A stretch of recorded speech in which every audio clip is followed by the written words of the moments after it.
I'm John Bella. I'm a co-founder of Rebar Group, who are the creators of Parking Day. Rebar was an art and design studio. And I'm going to talk a little bit about the history and origin of Parking Day and how it may be useful for you as a placemaking tool. So, Parking Day is one of many advocacy tools, I think, in your placemaking toolkit to focus on safer, greener, more equitable, and more playful streets.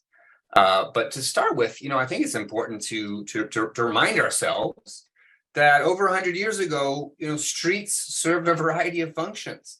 And as we all know, with the advent of the automobile, that began to change. But I think it's also really important to understand and to know that there was a long history of popular resistance to automobile dominance. It's not that people didn't recognize that automobiles are this incredible technology, but they recognized that maybe they shouldn't be, invited to speed, through inner city spaces in particular. And people well understood the kind of negative impact of high speed in urban areas, particularly relative to traffic death, traffic fatalities, and that it was only through a very focused and concerted effort by the automobile industry, who were focused on selling more cars, not necessarily concerned about moving people or solving urban mobility problems. They wanted to sell cars. And in order to do that, they really focused on this social reconstruction of the street.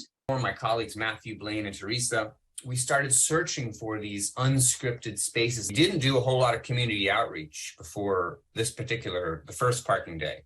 It was just, we saw that there was a need for green space, urban open space in this particular area in San Francisco based upon a map that the planning department had produced.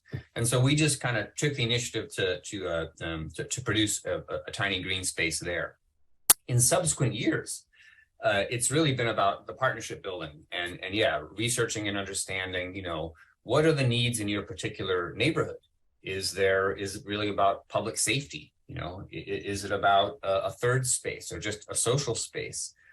Is it about, I showed the example of the health clinic. So really, I think, Parking Day can be an expression of a whole lot of different values. And it really depends upon what are the pressure points, what are the needs in your particular community. And it certainly can be for creative expression and play. That is a perfectly viable, expression, I think, in this space. I think it's good also to refer to what you just said, John, and how Parking Day could also grow and can be used in many other ways, like to engage with local communities and so on. I think it's a great way to introduce our second speakers for the day, which is Monica and Jim, who are representatives of FINCO, or Pontiac Holonomy Incubator. And they actually are carriers of this, taking Parking Day as a two-test in this two-testing cycle. They were very active about, okay, let's do that, because they also have experience with 5 years and growing in their local context with that. So we started this development cycle in 2014, looking at a very controversial demolition effort that was going on in our downtown Pontiac, Michigan context. The effort was to demolish this middle structure and to allow 25,000 cars to stream through our tiny little walkable downtown.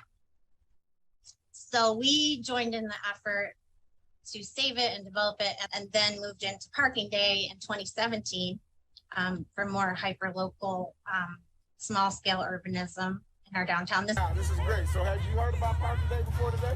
I have not, but I've been getting emails and I've been learning more about it. Okay, well, let me tell you what Parking Day is. Parking Day is where we take these parking spaces, right, and we turn them into community spaces. So we've got local business owners, local nonprofits. Come on, we got Harold's Italian Ice. Come on and get in the camera. I'm the official taste tester for Harold's Italian Ice. So what you need to do... Okay. Yeah, but he not only does he need to taste it, he needs to carry some cartons inside the filter. See, we're making that happen. See, we connect the local businesses right here at Parking Day. We keep on moving. That's what it's all about. To Ocean. Yep. We gotta go over here, so we gotta go across the street. Gotta see Ulsa. Listen, I We're live, right? And I'm jaywalking right now. Yes. That was great when you said I'm jaywalking, and before there was jaywalking, there was just crossing the street, right? And so what a cool initiative. Fantastic. Yeah, thank you so much. That's so cool coming from you. And so that last little shot was of kids that were just playing, and that's something that you just don't ever see in our downtown. Like along the lines of the new social interactions that get created.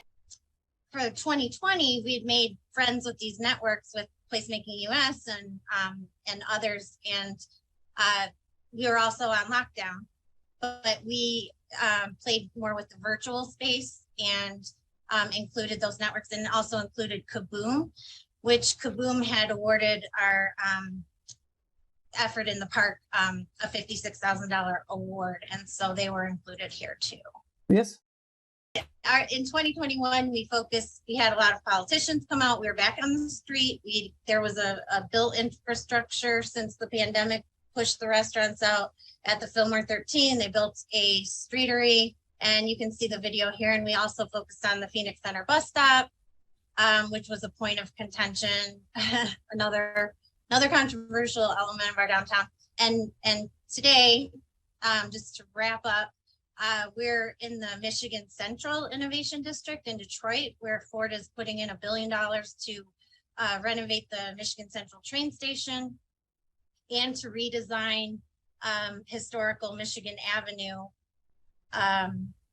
for autonomous, and this is what's going on there.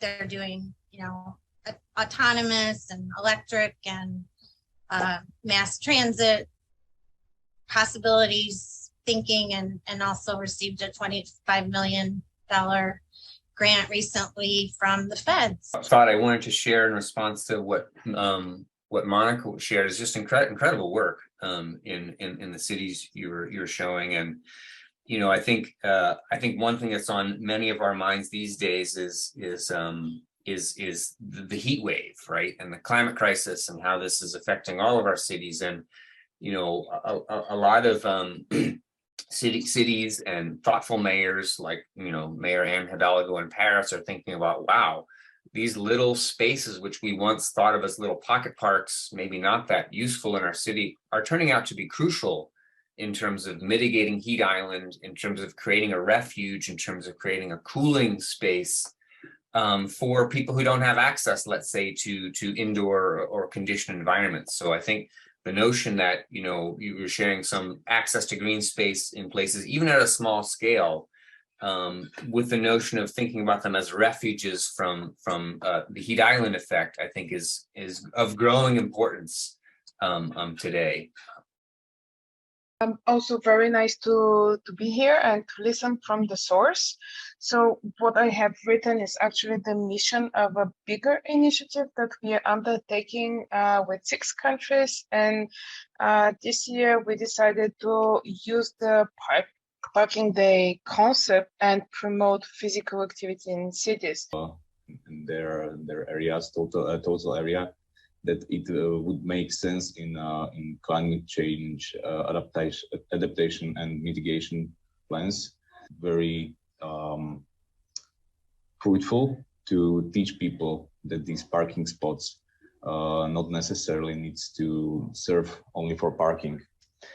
We still have quite great developed, I think, public transportation systems. But basically what we're going to do in the last 15 minutes of this session is to start thinking about, let me share my screen. So all the content that you kind of saw from the presentation of Monica, and also some other content, they're placed in this collaborative mural.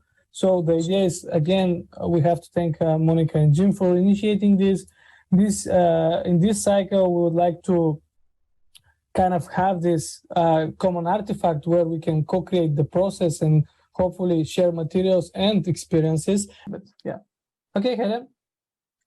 Hello, this is Helena from Oslo. I've just thrown in some photos into the mural thing under the Kaboom logo. There are 9 new photos, so you can find it if you're in the mural.